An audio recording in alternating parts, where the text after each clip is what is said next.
Assalamualaikum warahmatullahi wabarakatuh. Bertemu kembali dengan Ibu Yusi. Pada kesempatan kali ini kita akan meneruskan materi biologi bab 3 mengenai virus. Nah, untuk virus ini adalah pembahasan yang mungkin sangat menarik ya, karena kita sekarang khususnya negara Indonesia ini ataupun semua negara sedang dilanda tentang pandemi virus COVID-19. Oke, sebelum kita ngebahas virus lebih jauh, kalian mungkin masih ingat tentang penyakit flu burung yang beberapa tahun lalu menyerang beberapa negara. Nah, penyakit tersebut telah merenggut banyak korban di berbagai belahan dunia termasuk Indonesia. Nah, penyakit flu burung ini hampir sama dengan pandemi COVID-19 yang sekarang sedang kita hadapi pada saat ini, di mana ketakutan akan tertularnya flu burung itu masih sulit dikendalikan ya, karena penyakit ini menjadi penyebab mutasi pada virus. Nah, apa sih sebenarnya virus itu? Nah, virus itu merupakan makhluk yang sangat kecil tapi sangat mudah bermutasi, sehingga keberadaannya sangat meresahkan manusia karena sebagian besar dari virus itu bersifat patogen. Nah, istilah virus itu sendiri pertama kali dikenalkan oleh Louis Pasteur. Nah, dalam penelitiannya, Louis Pasteur mengungkapkan ada sesuatu yang lebih kecil dari bakteri yang dapat menyebabkan penyakit rabies. Nah, kata virus itu berasal dari bahasa Latin, yaitu virion, yang berarti racun ya. Jadi artinya virus itu kalau dalam bahasa Latin itu artinya racun. Baik, kita lanjutkan. Kita akan membahas ciri-ciri virus, tapi sebelum ke ciri-ciri virus kita akan bahas dulu bagaimana sih sejarah dari virus itu sendiri ya. Nah, kita lihat sejarah penemuan virus. Nah, ini adalah ada beberapa ahli yang pertama kali menemukan virus pada daun tembakau, yaitu namanya Adolf Meyer pada tahun 1883, di mana Adolf Meyer ini melihat bintik-bintik kuning pada tanaman tembakau. Nah, setelah dia melihat, meneliti, oh ternyata si tanaman tembakau itu tertular oleh virus yang namanya tobacco mosaic virus. Lalu pada tahun 1892 penelitian tersebut dilanjutkan oleh Dimitri Ivanovsky. Dia menyaring ekstrak daun tembakau dengan saringan bakteri agar bakteri tidak lolos dan diperoleh filtrat daun tembakau. Lalu pada tahun 1897 ada M. Bezering. Dia melakukan pengamatan yang sama dengan Ivanovsky. Dia melanjutkan pengamatan Ivanovsky.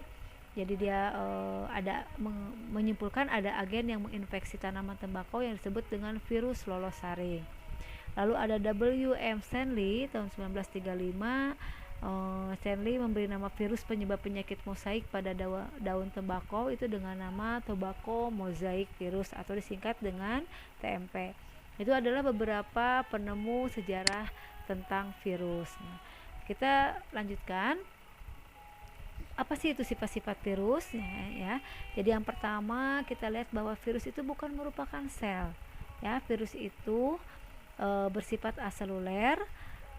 Lalu virus itu hanya dapat memperbanyak diri dalam tubuh makhluk hidup, sehingga virus itu dikatakan makhluk hidup karena dia tadi bisa memperbanyak diri hanya dalam makhluk hidup. Tapi virus juga bisa dikatakan benda mati. Kenapa? Karena virus itu dapat dikristalkan, sehingga kita bisa menyimpulkan apakah virus itu makhluk hidup atau benda mati. Maka jawabannya adalah antara hidup dan mati. Jadi ketika ada sel inangnya, maka dia hidup. Ketika tidak ada sel inangnya, maka si virus itu mati berupa dalam bentuk kristal. Lalu virus itu hanya tersusun atas satu jenis asam nukleat saja, yaitu bisa DNA saja ataupun RNA saja. Ya. Seperti kita ketahui bahwa virus itu ukurannya ya, struktur virus itu ukurannya sangat kecil, mungkin sekitar 20 sampai 300 milimikron. Jadi kita bisa melihat virus hanya dengan menggunakan mikroskop elektron. Nah, di sini kalau kita lihat bahwa sekarang kita sedang pandemi virus corona atau disebut juga dengan coronavirus COVID-19, itu merupakan virus yang bisa menyebabkan gangguan ringan pada sistem pernapasan. Bisa juga menyebabkan infeksi paru-paru yang berat hingga kematian. Nah, si virus COVID-19 ini sangat menular ya, menular ke manusia. Nah, virus ini bisa menyerang siapa saja, terutama sangat rawan terhadap lansia, orang dewasa, anak-anak, dan bayi termasuk ibu hamil dan ibu menyusui. Nah, itu ya, itu bahayanya virus corona. Nah, virus corona ini pertama kali mungkin kalian sudah tahu ditemukan di kota Wuhan, Cina pada Desember ya, akhir Desember 2019. Virus ini menular dengan sangat cepat dan telah menyebar ke hampir semua negara termasuk Indonesia hanya dalam waktu hitungan bulan ya. Nah, bagaimana kebijakan pemerintah memberlakukan lockdown dalam rangka mencegah penyebaran virus corona ya. Di Indonesia sendiri diberlakukan kebijakan pembatasan sosial berskala besar atau PSBB untuk menekan penyebaran virus ini. Nah, coronavirus ini adalah kumpulan virus yang bisa menginfeksi sistem pernapasan ya. Jadi pada banyak kasus virus ini hanya menyebabkan infeksi pernapasan ringan seperti flu saja. Namun virus ini juga bisa menyebabkan infeksi pernapasan berat seperti infeksi paru-paru atau pneumonia. Nah, jadi kalau ringan hanya menyebabkan flu, tapi kalau sudah berat bisa menyebabkan pneumonia. Coronavirus ini juga termasuk ke dalam virus yang menyebabkan infeksi ya, meski disebabkan oleh virus dan kelompok yang sama, tapi bisa dalam hal ini bisa menyebabkan kematian. Kenapa bisa menyebabkan kematian?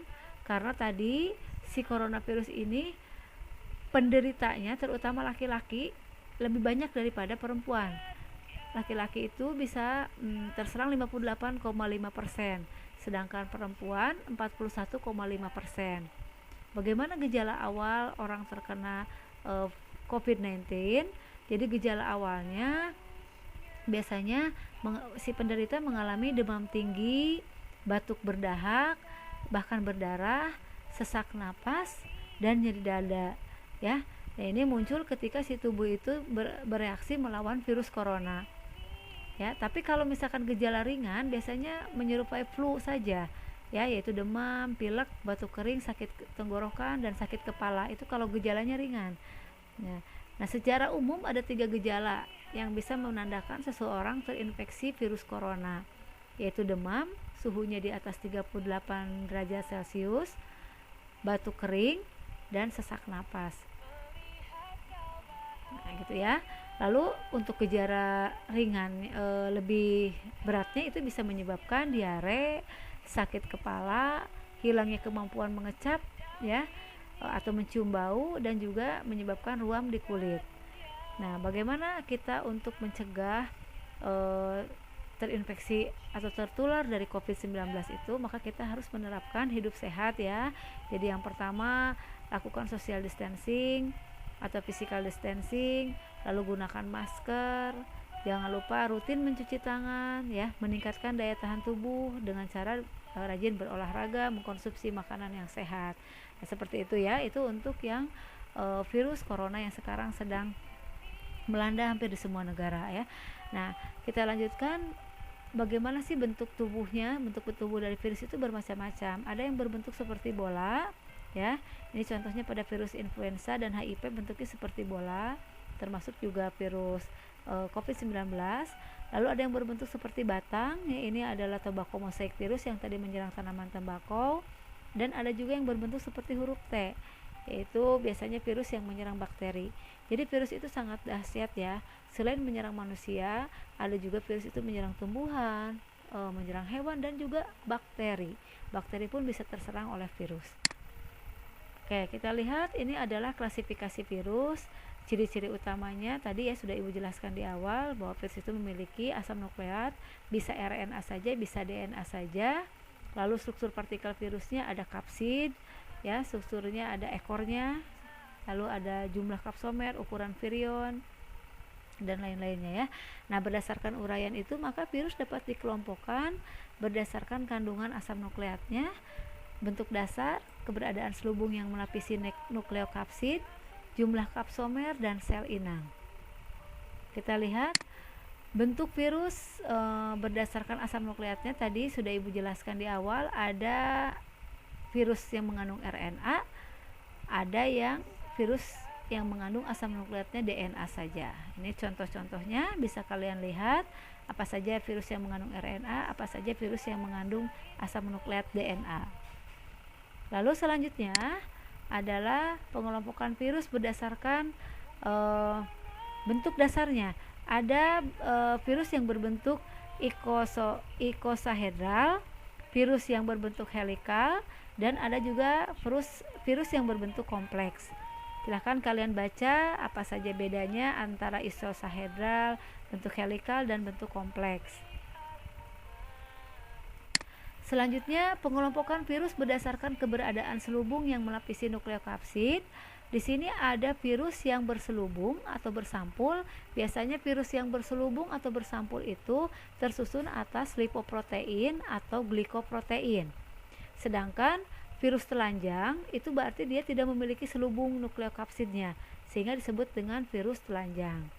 Berikut contoh-contohnya bisa kalian lihat, bisa kalian baca. Selanjutnya adalah pengelompokan virus berdasarkan jumlah kapsomernya. Nah, berdasarkan jumlah kapsomer, maka ada virus yang memiliki 32 kapsomer, 60 kapsomer, 72 kapsomer, 162, bahkan ada yang 252 kapsomer. Jadi berbeda-beda jenisnya tergantung dari jenis virusnya. Selanjutnya, pengelompokan virus berdasarkan sel inangnya. Nah, ada virus yang menyerang manusia, misalkan di situ ada virus hepatitis ya. Lalu ada yang menyerang hewan, Newcastle disease atau NCD. Ada virus yang menyerang tumbuhan, tobacco mosaic virus. Ada virus yang menyerang bakteri atau virus T, disebut bakteriofage bisa. Nah, bagaimana virus itu bereplikasi? Nah, virus itu bereplikasi dengan dua cara, yaitu ada virus daur litik melalui daur litik, dan ada juga virus melalui daur lisogenik. Nah, kalian harus paham apa perbedaan antara daur litik dan daur lisogenik tersebut.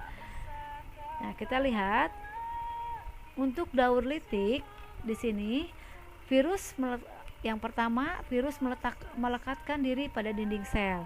Selanjutnya DNA virus masuk ke sel, lalu DNA virus bergabung dengan DNA bakteri.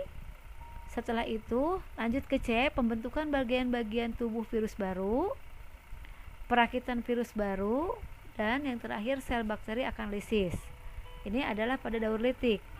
Sedangkan pada daur lisogenik, dari virus melekatkan diri pada dinding sel bakteri menuju ke DNA virus masuk ke sel. Selanjutnya DNA virus bergabung dengan DNA bakteri, lalu ke sini. Nah, ini ada daur lisogenik. DNA virus bergabung dengan DNA bakteri sehingga terbentuk propag. Lalu propag melakukan pembelahan, dan terakhir induksi provirus menjadi virus vegetatif. Itu adalah yang lisogenik. Lalu kita lanjutkan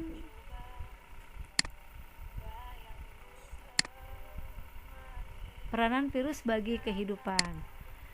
Nah, di sini virus itu ada yang menguntungkan, ada yang merugikan. Nah, kita akan lihat ya apa saja virusnya yang menguntungkan. Nah, berarti kalau menguntungkan di sini virus itu bisa digunakan sebagai interferon, sebagai profag, vaksin, dan peta kromosom. Ya, ini jenis-jenis virus yang menguntungkan. Lalu ada juga virus yang merugikan. Nah, kalau merugikan berarti virus yang menyerang pada tanaman, pada hewan, pada manusia, bahkan pada bakteri. Tadi sudah Ibu jelaskan apa saja nama virusnya, silahkan kalian bisa baca. Oke. Nah, yang selanjutnya adalah pencegahan terhadap infeksi virus. Yang pertama adalah kita harus melakukan vaksinasi, ya. Setelah vaksinasi, maka kita menerapkan pola hidup sehat. Dengan cara apa pola hidup sehat itu? Mengkonsumsi makanan sehat dan seimbang, berolahraga secara teratur, beristirahat yang cukup, menghindari stres, menghindari rokok dan minuman beralkohol, serta membiasakan mencuci tangan dengan sabun.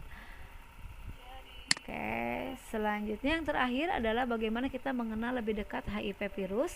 Nah, kita lihat HIV virus itu memiliki ukuran 1 sampai 70 1/70 kali dari ukuran sel darah putih manusia, di mana HIV ini menyebabkan penyakit AIDS yang menyerang sel darah putih dengan cara menginfeksi sel CD4.